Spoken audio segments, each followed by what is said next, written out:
ಕನ್ಯಾ ರಾಶಿಯವರ love life ಹೇಗಿದೆ ಪ್ರಿಡಿಕ್ಷನ್ನ ನಾನಿವತ್ತು ನಿಮಗೆ ಹೇಳ್ತಾ ಇದ್ದೀನಿ. ಟ್ಯಾರೋ ಮುಖಾಂತರ ಮಾಹಿತಿನ ಕೊಡ್ತಾ ಇರೋದು. ನಿಮಗೆ ರೆಸೊನೇಟ್ ಆದರೆ ತೊಗೊಳ್ಳಿ, ಇಲ್ಲಾಂದರೆ ಬಿಟ್ಬಿಡಿ. ಮೆಸೇಜ್ ಅಂತ ಕೊಡೋದಾದರೆ ಖಂಡಿತವಾಗ್ಲೂ ಆ ವ್ಯಕ್ತಿ ನಿಮ್ಮನ್ನು ಆಯ್ಕೆ ಮಾಡ್ಕೋತಾರೆ ಅಂತ ನಾನು ಹೇಳ್ತೀನಿ. ಮೂಮೆಂಟ್ ಇದೆ ಲೈಫಲ್ಲಿ. ಮೆಸೇಜಲ್ಲಿ ನನಗೆ ಸ್ಟಾರ್ ಕಾರ್ಡ್ ಬಂದಿದೆ ಮತ್ತು ಅದು ಡೆಸ್ಟಿನಿ ಕೂಡ ಆಗಿದೆ. ಅವ್ರ ಜೊತೆ ಸೇರೋದು ನಿಮ್ಮ ಡೆಸ್ಟಿನಿ ಆಗಿದೆ ಅಂತ ನಾನು ಹೇಳ್ತೀನಿ, ಅದರ್ ಪರ್ಸನ್ ಜೊತೆ. ಫಸ್ಟ್ ಕಾರ್ಡ್ ನನಗೆ 4 ಆಫ್ ಪೆಂಟಿಕಲ್ಸ್ ಬಂದಿದೆ. ತುಂಬ ಪಾಸಿಟಿವ್ ಪರ್ಸನ್ ಅಂತ ಹೇಳ್ತೀನಿ, ಅಥವಾ ನೀವು ಕೂಡ ಆಗಿರ್ಬೋದು ಅಥವಾ ಅದರ್ ಪರ್ಸನ್ ಕೂಡ ಆಗಿರ್ಬೋದು. ತುಂಬ ಪಾಸಿಟಿವ್ ಪರ್ಸನ್ನು, ನೀವು ಅವ್ರ ಜೊತೆನೇ ಇರಬೇಕು, ಅವ್ರ ಜೊತೆನೇ ಮಾತಾಡಬೇಕು ಅನ್ನೋ ವಿಚಾರ ಇರುವಂಥ ಪರ್ಸನ್ ಅಂತ ನಂಗೆ ಅನಿಸುತ್ತೆ. ಈ ಥರ ನೀವು ಕೂಡ ಇರ್ಬೋದು. ಮೇ ಬಿ ನಿಮಗಾಗಿರ್ಬೋದು ಅಥವಾ ಅದರ್ ಪರ್ಸನ್ಗಾಗಿರ್ಬೋದು. ಹಳೆ ವಸ್ತುಗಳನ್ನು ನೀವು ಡಸ್ಟ್ಬಿನ್ಗೆ ಹಾಕೋದಿಲ್ಲ. ಹಳೆ ಯಾವುದೇ ಶರ್ಟ್ ಆಗಿರ್ಬೋದು, ಇಯರಿಂಗ್ಸ್ ಆಗಿರ್ಬೋದು, ನೀವು ಯೂಸ್ ಮಾಡೋ ವಸ್ತುಗಳು ಎಲ್ಲನೂ ಕಲೆಕ್ಟ್ ಮಾಡುವಂಥ ಮನಸ್ಥಿತಿ ಇರುವಂಥ ವ್ಯಕ್ತಿ ನೀವು.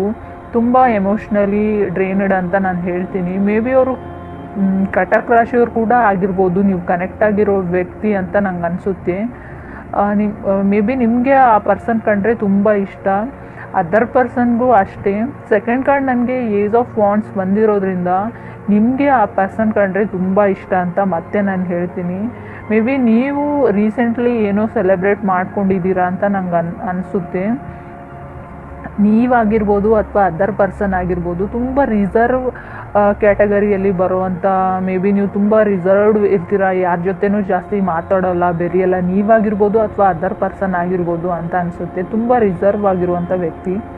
ಥರ್ಡ್ ಕಾರ್ಡ್ ನನಗೆ ಕ್ವೀನ್ ಆಫ್ ವಾಂಡ್ಸ್ ಬಂದಿರೋದ್ರಿಂದ ಮೇ ಬಿ ನೀವು ಮೊದಲೇ ರಿಲೇಷನ್ಶಿಪ್ಪಲ್ಲಿ ಇರೋರಾಗಿದ್ದರೆ, ಮೇ ಬಿ ಫೈರ್ ಸೈನ್ನಲ್ಲಿ ಇರೋರಾಗಿರ್ತಾರೆ, ಧನುರಾಶಿಯವರು ಆಗಿರ್ತಾರೆ, ಮೇ ಬಿ ಮೇಷ ರಾಶಿಯವರು ಆಗಿರ್ತಾರೆ ಅಂತ ನಂಗೆ ಅನಿಸುತ್ತೆ. ಮೇ ಬಿ ಕಟಕ್ ರಾಶಿಯವ್ರು ಕೂಡ ಆಗಿರ್ಬೋದು.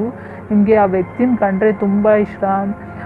ಮೇ ಬಿ ನಿಮ್ಮ ಲೈಫಲ್ಲಿ ಅವ್ರು ಬಂದಮೇಲೆ ತುಂಬ ಚೇಂಜ್ ಆಗಿದೆ ನೀವು ಲೈಫ್ನ ನೋಡೋ ರೀತಿ ಅಂತ ನಂಗೆ ಅನಿಸುತ್ತೆ. ಫೋರ್ತ್ ಕಾರ್ಡ್ ನನಗೆ 3 ಆಫ್ ಕಪ್ಸ್ ಬಂದಿರೋದ್ರಿಂದ, ಸಿಂಗಲ್ಸ್ ಆಗಿರೋದ್ರಿಂದ, ಸೊ 3 ಆಫ್ ಕಪ್ಸ್ ಬಂದಿರೋದು, ಮೇ ಬಿ ನೀವು ಮದುವೆ ಆಗಿರೋರಾಗಿದ್ದರೆ, ಮೇ ಬಿ ನೀವು ಪ್ರೆಗ್ನೆಂಟ್ ಇದ್ದೀರಾ, ಇವಾಗ ತುಂಬ ಹ್ಯಾಪಿಯಾಗಿದ್ದೀರಾ ಅಂತ ನಂಗೆ ಅನಿಸುತ್ತೆ. ಮದುವೆ ಆಗಿಲ್ಲ, ನೀವು ರಿಲೇಷನ್ಶಿಪ್ಪಲ್ಲಿ ಇದ್ದೀರಾ, ನೀವು ಲವರ್ಸ್ ಇದ್ದೀರಾ ಅಂದರೆ ಸ್ವಲ್ಪ ಕೇರ್ಫುಲ್ ಆಗಿರಿ. ಪ್ರೆಗ್ನೆನ್ಸಿ ಕಾರ್ಡ್ ಬಂದಿರೋದ್ರಿಂದ ಪ್ರೆಗ್ನೆನ್ಸಿ ಕೂಡ ತೋರಿಸ್ತಾ ಇದೆ, ಬಿ ಕೇರ್ಫುಲ್ ಅಂತ ನಾನು ಹೇಳ್ತೀನಿ. ತುಂಬ ಹ್ಯಾಪಿಯಾಗಿದ್ದೀರಾ, ತುಂಬ ನೀವಾಗಿರ್ಬೋದು ಅಥವಾ ಅದರ್ ಪರ್ಸನ್ ತುಂಬ ಮಿಸ್ಟೀರಿಯಸ್ ವ್ಯಕ್ತಿ ಅಂತ ನಾನು ಹೇಳ್ತೀನಿ. ಸೀಕ್ರೆಟ್ನ ಅಷ್ಟೊಂದು ಬೇಗ ಫೀಲಿಂಗ್ಸ್ನ ಶೇರ್ ಮಾಡಲ್ಲ ಅಂತ ನಂಗೆ ಅನಿಸುತ್ತೆ. ಫಿಫ್ತ್ ಕಾರ್ಡ್ ನನಗೆ 10 ಆಫ್ ವಾಂಡ್ಸ್ ಬಂದಿದೆ ಮತ್ತು 9 ಆಫ್ ಸ್ಪಾಟ್ಸ್ ಬಂದಿರೋದ್ರಿಂದ ನೀವೇ ಥಿಂಕ್ ಮಾಡ್ತೀರಾ ಅದರ್ ಪರ್ಸನ್ ಬಗ್ಗೆ. ಯಾವಾಗಲೂ ಆ ಪರ್ಸನ್ ಬಗ್ಗೆ ನೀವು ಯೋಚನೆ ಮಾಡ್ತಾ ಇರ್ತೀರಾ ಅಂತ ನಂಗೆ ಅನಿಸುತ್ತೆ.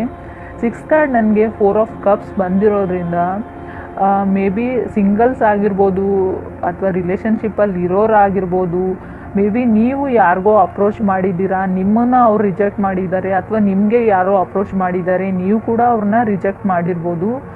ಬಟ್ ನಿಮಗೆ ಆ ಪರ್ಸನ್ ಕಂಡ್ರೆ ತುಂಬ ಇಷ್ಟ, ನಿಮಗೆ ಅವರೇ ಬೇಕು ಅಂತ ನಂಗೆ ಅನ್ನಿಸುತ್ತೆ ಕಾರ್ಡಲ್ಲಿ. ನಿಮಗೆ ತುಂಬ ಆಪ್ಷನ್ ಇದೆ, ಬಟ್ ನಿಮಗೆ ಅನಿಸೋ ಪ್ರಕಾರ ಅವ್ರ ಥರ ಯಾರೂ ಇಲ್ಲ ನಿಮಗೆ. ಮೇ ಬಿ ಅವರು ನಿಮ್ಮ ರಾಶಿಯವರೇ ಆಗಿರ್ತಾರೆ ಅನ್ಕೋತೀನಿ ನಾನು, ಸಿಂಹ ರಾಶಿಯವ್ರು ಕೂಡ ಆಗಿರ್ಬೋದು. ಮತ್ತು ತುಂಬ ಅನ್ಡಿಫೈನ್ಡ್ ಕನೆಕ್ಷನ್ ಇದೆ. ಮೇ ಬಿ ನೀವು ರಿಲೇಷನ್ಶಿಪ್ಪಲ್ಲಿ ಇರೋರಾಗಿರ್ಬೋದು ಅಥವಾ ಸಿಂಗಲ್ಸ್ ಆಗಿರೋರಾಗಿರ್ಬೋದು. ನೀವು ಅಪ್ರೋಚ್ ಮಾಡಿಲ್ಲ ಅವರಿಗೆ, ಬಟ್ ನಿಮಗೆ ಸೈಲೆಂಟ್ ಅಗ್ರಿಮೆಂಟ್ ಇದೆ. ನೀವು ಕಣ್ಗಳು ಮಾತಾಡ್ತೇವೆ. ಅದರ್ ಪರ್ಸನ್ನ ನೀವು ತುಂಬ ಚೆನ್ನಾಗಿ ಅಂಡರ್ಸ್ಟ್ಯಾಂಡ್ ಮಾಡ್ಕೊಂಡಿದ್ದೀರಾ, ಅವ್ರು ಯಾರಂತ ಕೂಡ ಗೊತ್ತು. ನಿಮ್ಮನ್ನು ಅವ್ರು ಕೂಡ ತುಂಬ ಅಂಡರ್ಸ್ಟ್ಯಾಂಡಿಂಗ್ ಮಾಡ್ಕೊಂಡಿದ್ದಾರೆ ಕೆಲವರಿಗೆ, ಇದು ನಾನು ಹೇಳೋದು. 7th ಕಾರ್ಡ್ ನನಗೆ ಮೂನ್ ಕಾರ್ಡ್ ಬಂದಿದೆ. ಮೂನ್ ಕಾರ್ಡ್ ಅಂದರೆ ನಿಮ್ಮ ಮೇಲೆ ನಿಮಗೆ ನಂಬಿಕೆ ಇರಲಿ, ಖಂಡಿತ ಒಳ್ಳೆಯದಾಗುತ್ತೆ ಅಂತ ನಾನು ಹೇಳ್ತೀನಿ. ಮೂನ್ ಕಾರ್ಡಲ್ಲಿ ಮೇ ಬಿ ಮೂಡ್ ಸ್ವಿಂಗ್ಸ್ನ ತೋರಿಸುತ್ತೆ. ತುಂಬ ಆ ಕಡೆ ಈ ಕಡೆ ಆಗುವಂಥ ವ್ಯಕ್ತಿ, ಅಪ್ ಆ್ಯಂಡ್ ಡೌನ್ಸ್ ಕೂಡ ಇದೆ ಲೈಫಲ್ಲಿ. ಅವ್ರು ಕಂಡ್ರೆ ನಿಮಗೆ ತುಂಬ ಇಷ್ಟ ಅಂತ ನನಗೆ ಕಾರ್ಡಲ್ಲಿ ತೋರಿಸ್ತಾ ಇದೆ. ಮೇ ಬಿ ನೀವು ಅಪ್ರೋಚ್ ಮಾಡ್ತೀರಾ ಅಂತ ಅವ್ರು ಅಂದ್ಕೊಂಡಿದ್ದಾರೆ, ಅಥವಾ ಅವ್ರು ಅಪ್ರೋಚ್ ಮಾಡ್ತಾರೆ ಅಂತ ನೀವು ಅಂದ್ಕೊಂಡಿದ್ದಾರೆ. ವೇಟಿಂಗ್ ಇದೆ. ನೀವು ತುಂಬ ಕಮ್ಯುನಿಕೇಷನ್ನಲ್ಲಿ ಇಲ್ಲ, ಕಮ್ಯುನಿಕೇಟ್ ಆಗಲ್ಲ ನೀವು. ಆದರೂ ಕೂಡ ನಿಮಗೆ ಅವ್ರು ಕಂಡ್ರೆ ಇಷ್ಟ, ಅವ್ರಿಗೂ ಕೂಡ ನಿಮ್ಮ ಕಂಡ್ರೆ ಇಷ್ಟ. ಸಿಂಗಲ್ಸ್ಗೆ ಖಂಡಿತ ನ್ಯೂ ಪರ್ಸನ್ ಬರ್ತಾರೆ. ಕ್ವೀನ್ ಆಫ್ ವಾಂಡ್ಸ್ ಬಂದಿರೋದ್ರಿಂದ ಖಂಡಿತ ಅವ್ರು ಫೈರ್ ಸೈನ್ನಲ್ಲಿ ಇರೋರಾಗಿರ್ತಾರೆ. ಮೇ ಬಿ ಧನುರಾಶಿಯವರಾಗಿರ್ತಾರೆ, ಇಲ್ಲ ಅಂದರೆ ಮೇ ಬಿ ಸಿಂಹರಾಶಿಯವರೇ ಆಗಿರ್ತಾರೆ ಮೇ ಬಿ, ಇಲ್ಲಾಂದರೆ ಮೇಷರಾಶಿಯವರು. ಖಂಡಿತ ಈ 3 ರಾಶಿಗಳಲ್ಲಿ ಖಂಡಿತ ಒಬ್ಬರಂತರೂ ನ್ಯೂ ಪರ್ಸನ್ ಎಂಟ್ರಿ ಆಗುತ್ತೆ ಲೈಫಲ್ಲಿ ಅಂತ ಹೇಳ್ತೀನಿ. ಕಮಿಟ್ ಆದರೆ ತುಂಬ ಡೆಸ್ಟಿನಿ ಇದೆ. ಮೇ ಬಿ ನನಗೆ ರಿಲೇಷನ್ಶಿಪ್ಪಲ್ಲಿ ಇರೋರಾದರೆ ನೀವು ಈಗಾಗಲೇ ಬ್ರೇಕಪ್ ಆಗಿದೆ ರೀಸೆಂಟ್ಲಿ, ಮತ್ತೆ ಅವ್ರು ನಿಮ್ಮ ಲೈಫಲ್ಲಿ ಬರೋ ಚಾನ್ಸಸ್ ಕೂಡ ಇದೆ ಅಂತ ನಾನು ಹೇಳ್ತೀನಿ. ನನ್ನ ಮಾಹಿತಿ ನಿಮ್ಗೆ ಇಷ್ಟ ಆದರೆ ನನ್ನ ಚಾನಲ್ಗೆ ಸಬ್ಸ್ಕ್ರೈಬ್ ಮಾಡಿ.